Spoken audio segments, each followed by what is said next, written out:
Hi YouTubers, this is one of my knives from, well, it was for before Christmas, delivered to the customer.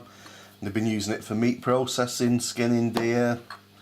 So basically, not great stuff if you're going to use carbon steel if you like, but I love carbon steel beyond anything else.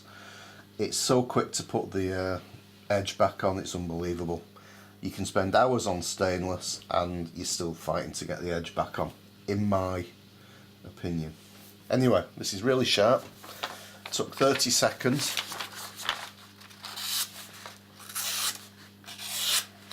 So it's sharp enough to cut paper.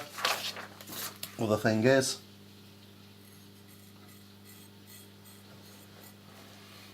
if you can see that,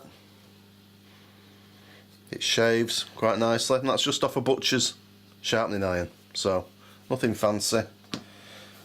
All I needed to do was rub it down with some 600 grit wire wool, and after that just give it a quick polish with the auto. So that puts a waxy coat on it, helps stop the rust really developing. I love the stuff. I also use it for stropping on leather, so it puts a brilliant edge on as well. 01 tool steel, been used with blood for a month, and there's nothing wrong with it. All you've got to do is clean it up afterwards. Thanks anyway, thanks for watching, and please subscribe. We'll see you soon.